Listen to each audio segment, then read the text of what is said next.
Hi everyone, I'm Fede, Arvin's father. Thank you for all the support. Oh, kumusta ka na, Rian? Kumusta na yung... Okay lang kami rito. Basta mag-ano ka lang, Rian, magpahinga ka lang. Saka kumain ka ng mga masasasang pagkain. Okay naman kami rito. Saka yung mga bata, ayos naman. Ayahatid ko naman sila. Saka nasusundo. Sa magpagaling ka lang, Rian. Saka magpalakas. Nakakaraos ka rin.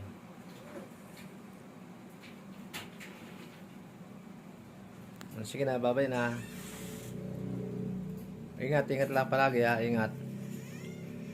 At pray lagi kay Lord para sa kalakasan mo.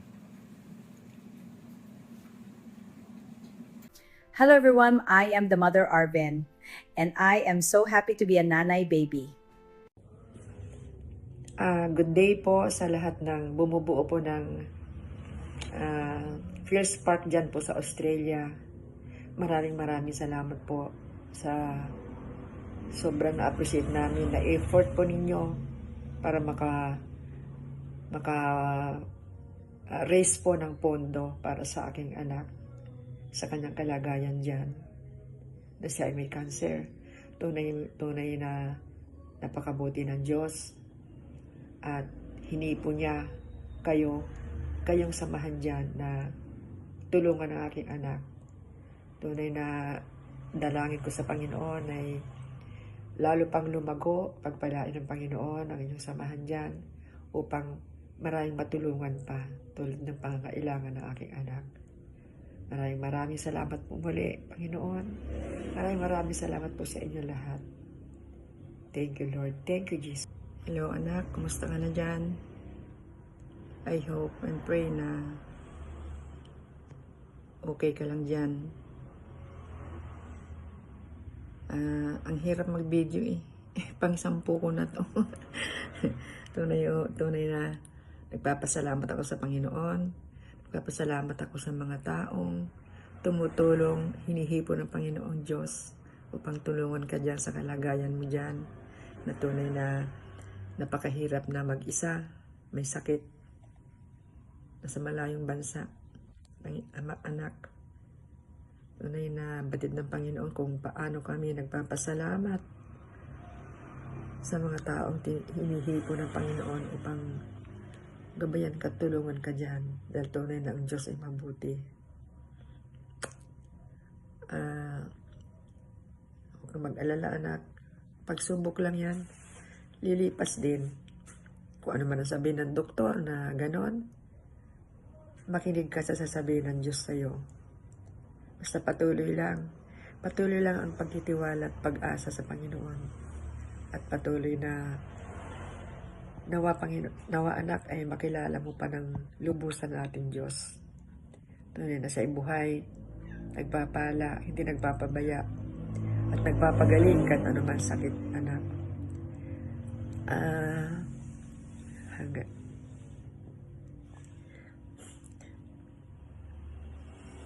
tunay na mahirap, pero salamat sa Panginoong Diyos na nandyan siya. Siya lamang ang makakatulong sa atin at ang lahat ay sa Kanya natin iasa. Patuloy kang maglingkod, patuloy kang magtiwala sa ating Diyos na buhay, anak. At makakaraos din tayo, gagaling ka sa pangalan ni Jesus. Thank you po sa lahat na makatumutuloy sa inyo nasamahan dyan sa Australia na mga brother and sisters sa gawain. Ako lubos na nagpapasalamat po sa inyo. To God be all the glory. Amen. Hi everyone, I'm Ina, Arvin's sister. Just wanted to say hi and hope you're all doing well. Hello kuya, kamusta? It's been a year since I last saw you. So grateful that we get the chance to actually be together last year. And who knew that something like this will happen? I know na sobrang nagpapakatatag ka dyan despite all the challenges. Even before, I've always admired your grit and your perseverance, going through every life challenges. And I think that this is the biggest one so far. And I never really imagined that we will be in this situation this early in our life. I thought something like this will probably occur like 30 years from now, not this soon. But I know that God is a great God, and He has always been faithful to you and to our family. And this is just another challenge that we need to face. I applaud you for having such a strong heart to endure everything alone there in Australia, and always thinking of your family first despite your situation. I would also like to take this opportunity to thank all the fellowship and ministry, our sisters and brothers there in Australia, for giving my brother a hand and helping him out through this difficult time. I don't know, sobrang minsan hindi lang talaga natin alam what will happen the next moment. And so this is also a wake-up call for us, for me, for our family to always cherish the moment and value what we have, which is health and life and the love of the family and the people around us. Kuya, stay strong. Like ko naman sinasabi sa'yo, pakatatag ka lang and magpe-pray ka, palakasin mo yung katawan mo, palakasin mo yung isip mo, because I know that God will not give us something that we cannot handle, and that through it all, He is faithful and He will give you healing, complete healing, and a life that would have more meaning, and a life that you will, pay forward as a gratitude to everyone that you will meet in the future. Mahaba pa ang tatakbuhin natin, kuya. Mahaba pa. So, just remain hopeful and positive, and always pray, and always believe that things are going to be alright. Take care there, and I hope to see you, if not this year, next year. Hi everyone, I'm Abby, Arvin's sister. Hi Arvin, how are you? I hope you're feeling well. Actually, when I first heard the news, I cried. I just can't believe that you have this big C. But then I realized how strong, how brave, and how positive you are. And I really admire you for that. Okay, but please remember that you don't have to be strong all the time. Your family is here with you, even we're not by your side right now.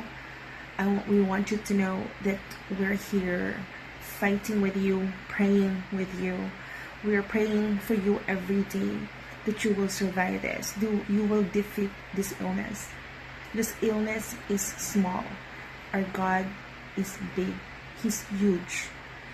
And He is the God that you are serving. And your faith will really heal you. So, we love you so much. Hello everyone, it's Tatay Boy. I hope you are all doing well. Sending my love to all of you. Kumusta ka na, Arvin? Magpagaling ka, ha? Magaling ka, Arvin. Arvin, magpagaling ka. Tsaka huwag ka nang mag-iisip ng kung ano pa. Basta, ang isipin mo, magpagaling ka. Hello everyone and welcome to my home. I'm Tita Marina and Kamusta ka na? Sana maging madali ang pagpapagaling mo. Lagi ka magdadasal sa Panginoon Diyos. God is so good, and alam ko na tulungan ka kasama ng mga dasal namin. Pagaling ka! Hey everyone, it's JD, nephew of Arvin. Hello Ninong, this is JD, your poging pamangkin, and we're praying for speedy recovery. We're all here for you, and kain ka ng healthy. We all love you. Hey everyone, I'm Charlie, a friend of Arvin's. We just hung out and had a great time. Looking forward to the next one. Hi Sir Arvin, good morning. Salamat sa Diyos, salamat sa biyaya ng ating Panginoon. Patuloy tayong ginagabayan at iniingatan, patuloy tayong binibigyan ng kalakasan physical, especially spiritual na ating buhay. Salamat sa patuloy na pagiging malakas mo, salamat sa mga payo mo. Alam ko Sir Arvin, meron tayong mga kanya-kanyang pinagdaanan ng mga pagsubok, problema sa ating buhay. Pero still, at patuloy na nananatili ang pag-ibig ng Diyos sa buhay natin. Sir Arvin, nagpapasalamat ako sa buhay mo dahil ginamit ka ng Lord para ikaw yung binigay sa akin ng Lord kay ni Sir Alas upang tulungan ako, upang gabayan ako, upang lahat ng maitutulong sa aking ginagawa niyo. Salamat sa tiwala. Alam ko Sir Arvin, meron kang pinagdadaanan ng pagsubok sa iyong buhay. Pero sabi nga doon ng Lord, sabi sa 1 Corinthians chapter 10 verse 13, wala pang pagsubok na dumating sa inyo na hindi naranasan ng lahat ng tao. Tapat ang Diyos at hindi niya ipahihintulot na kayo'y subukin ng higit sa inyong makakaya. Sa halip, pagdating ng pagsubok, bibigyan niya tayo ng lakas upang mapagtagumpayan niyon. So sa word na yun, ipinakita sa atin ng Lord na walang exempted, mayaman, mahirap, patanda, bata, lahat tumadaan sa mga pagsubok sa ating buhay. Yan yung ginagamit ng Lord upang patuloy tayo maging matatag at magtiwala sa ating Panginoon. Kaya salamat sa word na binigay sa atin ng Lord. Salamat sa buhay mo at nakilala mo ng lubusan ng ating Panginoon. Salamat sa iyo at nakikita ko ng paggamit sa iyo ng Lord na talagang buong buo, talagang pinakita ng Panginoon na napakabuti niya para sa buhay mo. Kaya Sir Arvin, sa mga pagsubok mo, maging matatag ka lang, lumaban lang tayo sa hamon ng ating buhay dahil ang Diyos ay mananatili sa piling natin kung tayong patuloy na magtitiwala at kakapit sa Kanya. Alam ko yung pagsubok na yan na iyong dinadaanan sa iyong sakit, wala yan. Dahil ang sakit ay maliit lang yan kumpara natin sa Diyos na ating buhay na patuloy na napakalaki ng Diyos natin at makapangyarihan. Kaya walang imposible sa Kanya. Magtiwala lang tayo at kumapit tayo sa ating Panginoon. Salamat at magpatuloy tayo sa buhay. At hayaan natin ang dumating yung time na ang Diyos ang kumilos sa patuloy sa ating buhay. Salamat po muli Sir Arvin. Ingat ka lang, patuloy kang lumaban sa ating buhay at kasama natin ang ating Panginoon. God bless and patuloy na magtiwala sa ating Panginoon. Bye Sir Arvin. Hi everyone, I'm Based, a friend of Arvin. Pare, kumusta na? Naantay ka namin. Yung ating planong pagninegosyo, pagbalik mo, alam ko magsama-sama pa tayo. Kaya antayin ka namin. Mag-ingat ka dyan. Pagaling ka, palakas ka. Andito lang kami para sumuporta at umalali sa'yo. Ano pa yung mga pinagsamahan natin? Ang dami na natin pinagsamahan na masaya, mahirap, madali. Ito lang ang aming inaantay. Pagbabalik mo. Yes, well, ipinagpatuloy nga ng Senado yung pagdinig doon sa mga bills na may kinalaman sa anti-political dynasty. Maraming magagandang suwestyon ang lumabas sa pagdinig bill, pero inasang mahaba pa ang proseso. God bless, pare. Ingat ka. Hi everyone, I'm Adam, godson of Arvin. Hey Ninong, how have you been? Here in the Philippines, we're okay and we're always praying for you because we always support you and love you. Keep that in mind. Always remember that everything happens for a reason and you will get healed, and I am certain because we are all praying to the Lord for you. Always remember my favorite Bible verse ever. It goes like, "The Lord is faithful and will not let you be tested beyond your capabilities, but with that testing He will also provide the way out so you may be able to endure."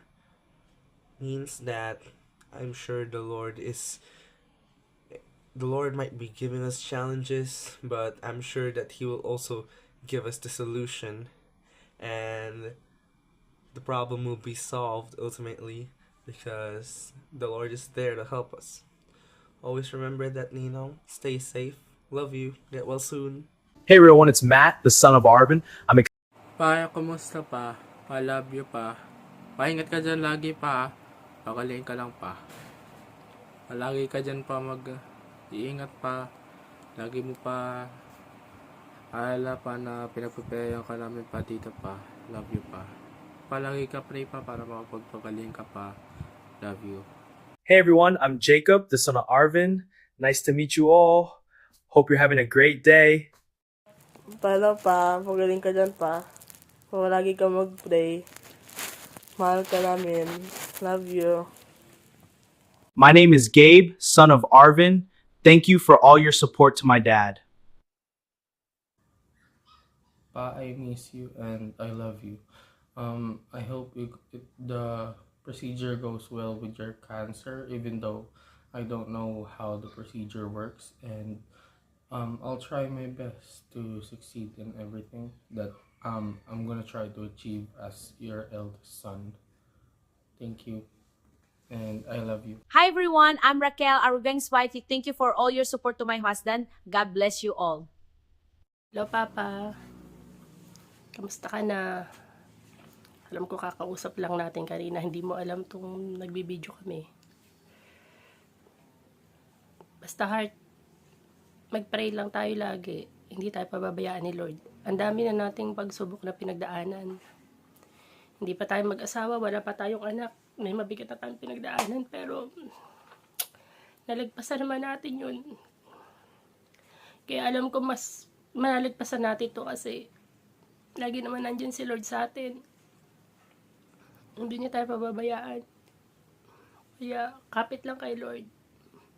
Ibigay natin lahat yung buong tiwala natin sa Kanya. Na siya lang ang nakakaalam. Alam kong pagagalingin ka niya. Dati nga, di ba, nagkasakit ka. Halos kalating taong hindi ka nakalakad. Nagbutot balat ka no. Pero ngayon, tignan mo, nasa Australia ka pa. Kaya alam ko may dahilan si Lord kung ba't napunta ka dyan sa Australia. Para mas magaan yung pagpapagamot mo. At mas maging maganda yung paggaling mo. Kaya pray lang tayo lagi. Hindi niya tayo pababayaan. Lagi siyang nandyan sa atin. I love you, Papa. Pagaling ka, miss na kita. Salamat din po sa mga tumutulong po sa asawa ko. Sa Peels Park po. Sa mga bumubuo po ng Peels Park. Sa mga miyembro po nila. Maraming salamat po. Sa pagtulong niyo po sa asawa ko. Maraming salamat po sa mga nagbigay po ng donasyon sa kanya. Maraming salamat po. Si Lord na po ang bahalang magsukli po ng kabaitan nyo. Sana po mas marami pa po kayong matulungan ng mga nangangailangan. Maraming salamat po. God bless po. Love you, Papa. Ingat ka lagi. Thank you everyone for all your support. It means a lot to me. Your contributions are truly appreciated. Hi everyone. My name is Arvin Dayaw and I'm a student here in Sydney for about 3 years now. I have 3 sons in the Philippines and they are the reason why I came here in Australia.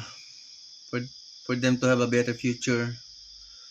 However, things changed when I was diagnosed with an illness never thought could happen to me. Last November 2025, I was diagnosed with stage 2 esophageal cancer.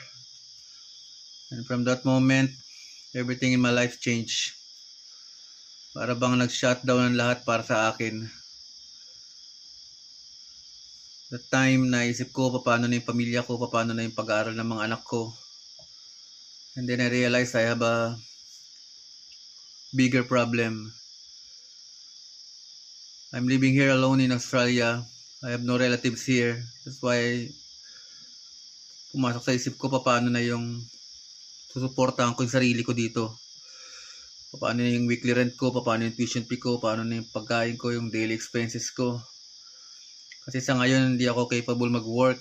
Since November, hindi ako nakapag-work gawa nga nung series of checkups na kailangan kong i-attendan sa hospital.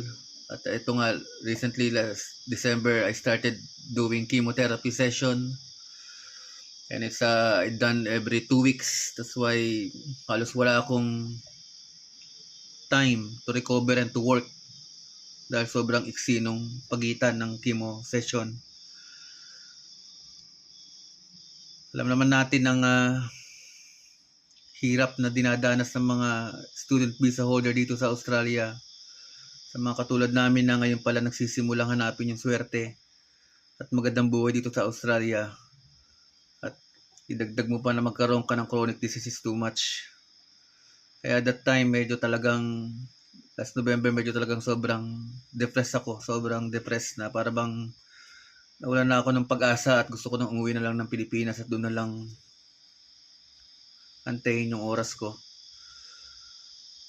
But God's wisdom and love is beyond measure.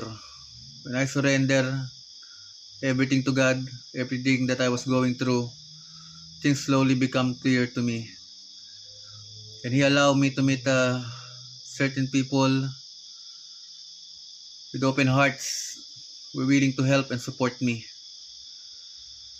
Isa na nga doon nang makilala ko si Ma'am Carol at kanyang mga kagrupo sa Phil's Park. Kayo ang nagsilbing pag-asa para ipagpatuloy ko yung labang ko sa sakit na kanser. Napakalaking bagay sa kagaya ko na nag-iisa dito na maramdaman na may mga taong nagmamalasakit sa iyo. Bukod sa financial support na maaari nyo mai-provide sa akin, yung emotional support ang pinakamahalaga na natanggap ko mula sa inyo. Sabi nga nila, no man is an island. And knowing someone is there, caring you, kahit hindi mo naman sila kakilala at hindi mo palang at di mo sila kamag-anak, ay napakalaking bagay at napakalaking tulong sa akin para ipagpatuloy ko yung battle ko with cancer. Maraming salamat to my Phil's Park family. Especially sa ating President, si Ma'am Daisy Ann Canning, kay Ma'am Carol, Elizabeth, si Reggie, si Eri, Ma'am Paula, Ma'am Ella. Hindi ko kayo kilala lahat, pero sa lahat ng member ng Phil's Park, maraming salamat sa inyong lahat. Sa lahat na nag-organize ng fundraising, Sir Mark na may-ari ng Cowboy Grill, maraming salamat pagpayag na may gawa sa place mo yung fundraising na ito. Sa ngayon, hindi ko kayang ibalik sa inyo yung tulong na binigay nyo sa akin. Pero alam ni Lord ang puso ng bawat isa sa inyo. At alam kong ang pagpapala ay babalik niya sa inyo. My battle is only beginning. I am scheduled for a major surgery, a big surgery on March. And after that, I will do another set of chemotherapy again. But right now, I am very positive and full of hope that I will overcome all this through God's mercy. And I'm deeply grateful to the Filipino community, especially to my Phil's Park family, who continue to strengthen my spirit and lift me up when things feel heavy. I know in my heart that I will overcome these challenges.